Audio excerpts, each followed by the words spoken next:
Hello, dear children. Good morning. How are you? Today, in online class, I am going to explain fertilization and implantation. Fertilization, all of you know that the process of fusion between the male gamete, that is a sperm, and female gamete, that is ovum, is called fertilization. So, fertilization, when does take place and what happens in the implantation?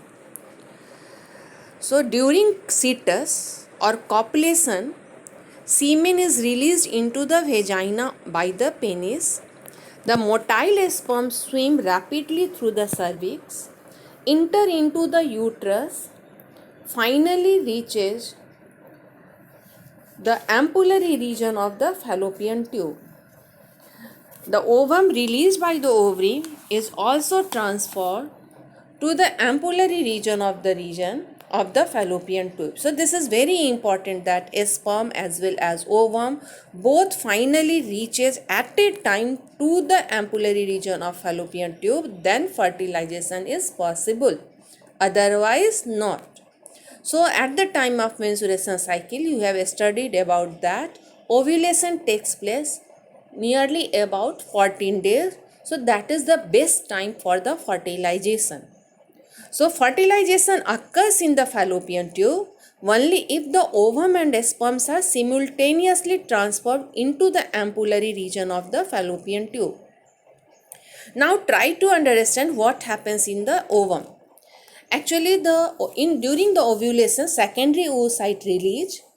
Secondary oocyte means there is a layer of the cell form around the secondary oocyte is termed as zona pellucida, and granular cell around the zona pellucida is known as corona radiata.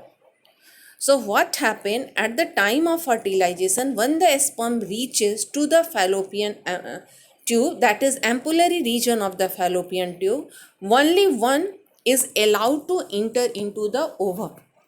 So here zona pellucida play very important role. When one of the sperm enter into the zona pellucida, this zona pellucida do not allow to enter other sperm.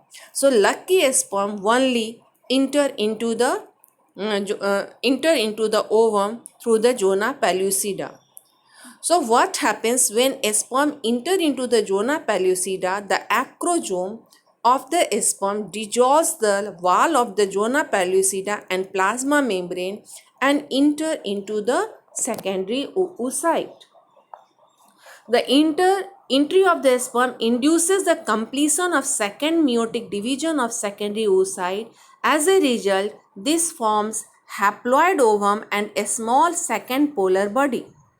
Haploid nucleus of a sperm and that of ovum fuse to form a diploid zygote.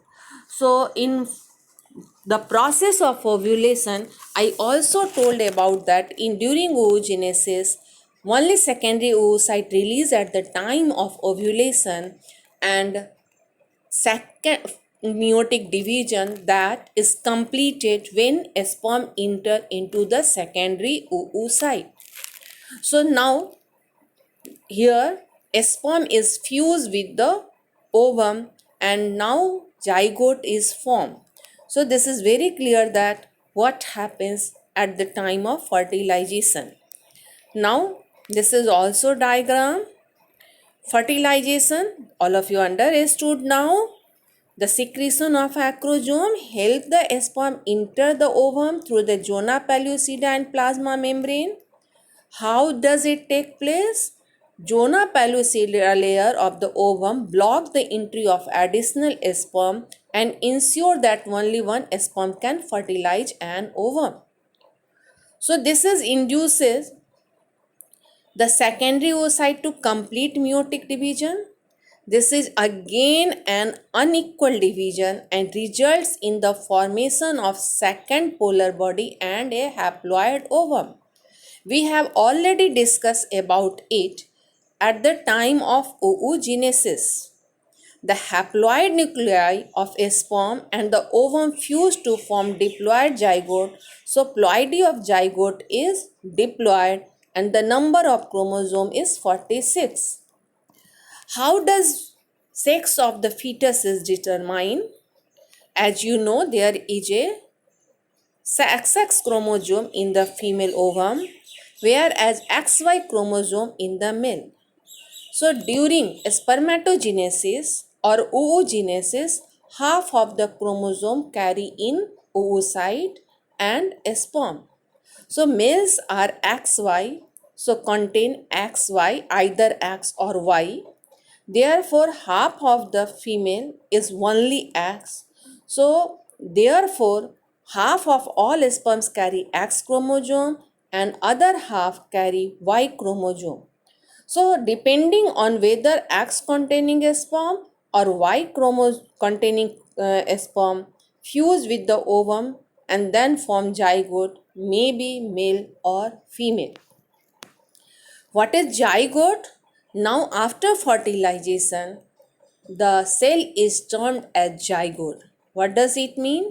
When haploid nuclei of a sperm fuse with the haploid nuclei of ovum, the process is called fertilization and the cell is now termed as zygote. It undergoes mitotic division and moves along the isthmus of oviduct towards the uterus. It forms two-celled, eight-celled, and 16 daughter cells termed as blastomere. So, when the embryo is 8 to 16 blastomere termed as morula. So, zygote when undergoes division, then it is termed as embryo. The first stage of the embryo is morula that has 8 to 16 daughter cell termed as blastomere. Morula continuous divides and moves further along the along into the uterus. The blastomere arrange in an outer layer called as trophoblast. The inner cell mass is attached to the trophoblast. The trophoblast attached to the endometrium. The inner cell mass differentiate to form the embryo. So, what is the differences between the zygote embryo? This is clear. So, when the zygote undergoes division and it forms 16 daughter cell termed as morula, blastomere arrange into an outer layer called as trophoblast, inner cell mass attached to the trophoblast and trophoblast attached to the endometrium wall. The inner cell must differentiate to form the embryo. The cell of the uterus divide rapidly and covers the blastocyst. So now this is known as blastula. The blastocyst thus embedded in the uterine wall. This is called implantation that leads pregnancy. So this is the difference between the fertilization and implantation. Fertilization means process of fusion between the male and female gamete. Implantation is the process of adhering blastocyst to the endometrium wall of the uterus after fertilization. So here I have written difference between the fertilization and implantation point wise. What happens?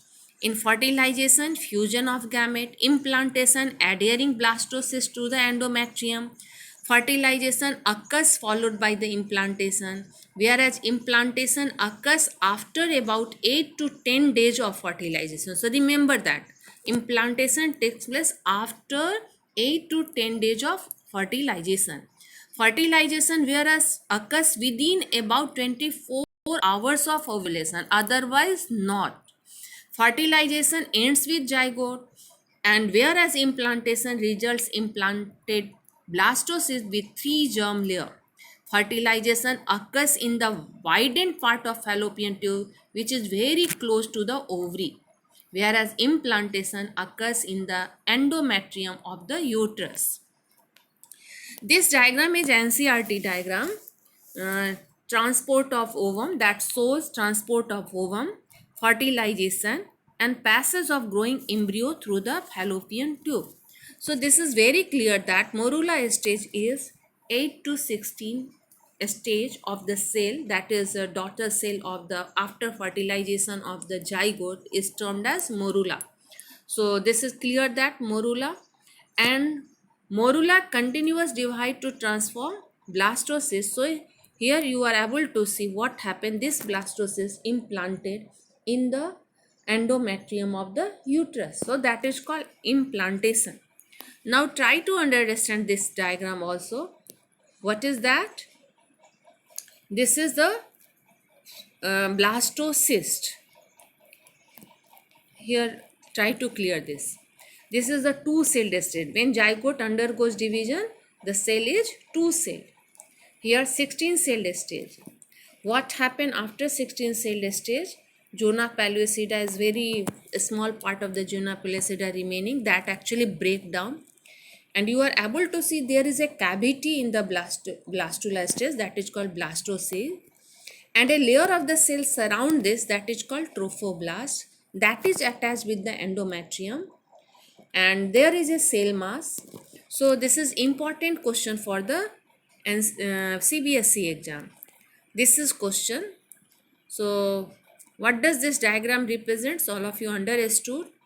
And level A and B, this is the structure of secondary oocyte.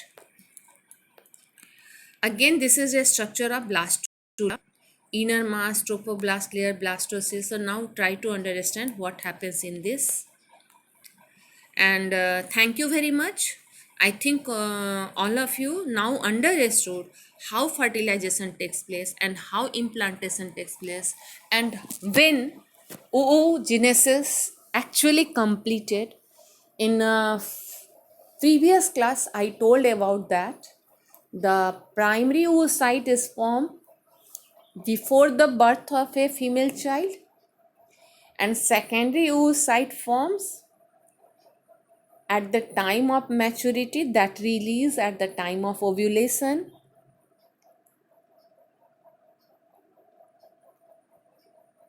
That secondary oocyte undergoes meiosis second division when a sperm fertilize ovum.